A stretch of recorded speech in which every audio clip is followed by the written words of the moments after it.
هتلاقي شوكولاتايه محشيه ايس كريم بالكنافه والفاكهه. مساء الجمال، ولسه في رمضان، وكل سنه وانتم طيبين وبالف صحه وسلامه يا رب.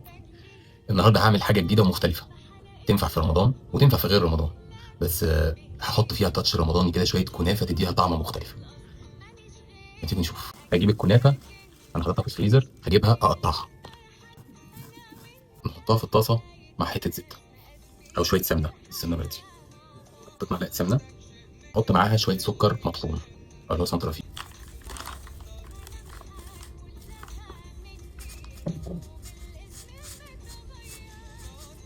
هنبتدي نحط ايه، شويه شوكولاته تسيح على بخار الميه عشان خاطر نعمل الوصفه بتاعتنا.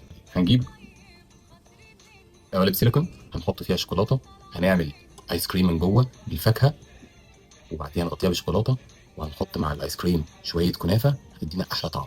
وعلى بال ما جهزنا الفاكهه بتاعتنا، الشوكولاته كانت ساحت، هنبتدي نحطها في القوالب عشان نشوف هتطلع تعمل لنا ايه.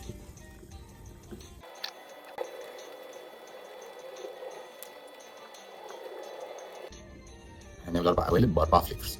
اول فليفر وهو الرمان، تاني فليفر الموز، او تالت فاكهه هي المانجا، ورابع واحد فراوله. كده اهو. وبقى ده الشكل بتاعنا. هنحطها بقى في الفريزر تسقع على ما نخلص بقيه العمايل. دلوقتي بقى نبتدي نعمل ايه؟ نبتدي نعمل ايس كريم. طبعا ازاي هعمل ايس كريم بفليفرز مختلفه؟ هي دي اللقطه بقى كلها. الايس كريم بيتعمل ازاي؟ شويه كريم شانتيه بيتحط عليهم لبن ويتضربوا. انا اللي هلعب فيه الفليفر بتاع اللبن. يعني لو انا عايز ايس كريم موز، هحط الموز باللبن او لبن بالموز، اللي هي العلب الجاهزه، مش لازم اعمل حاجه مخصوص. تمام. واحط فيها شويه فاكهه، وهزود بقى عليها عشان رمضان شويه كنافه المتحرمشين دول، تديها قرمشه في القطن. اجهزهم، نحطهم في القوالب تكون الشوكولاته نشفت، ونغطيهم تاني بالشوكولاته، ونشوف هيوصل ايه. يلا نبتدي اول حاجه بشويه كريم شانتيه. يلا بالفراوله، نحط عليها.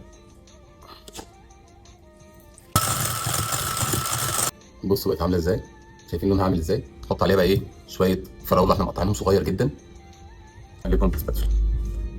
نعمل فليفر تاني المانجا. انا هحط لبن رايب، مش لبن عادي، لان انا ما لقيتش لبن عادي بطعم المانجا، فهحط رايب. هيدي نفس الغرض، هيبقى اتقل سيكه بس هيدي نفس الطعمه. انا لقيته تقيل قوي فقلت اخففه شويه من لبن عادي. انا كده كده اللي انا عايزه من الطعمه موجود في اللبن اللي انا حطيته في الاول. نحط بقى عليه شويه المانجا اللي احنا مقطعينها صغير. نعمل الفليفر التالت وهو الموز، شويه موز باللبن، ونحط عليهم الموز مقطعينه برده صغير. رابع فليفر بقى اللي هو الرمان.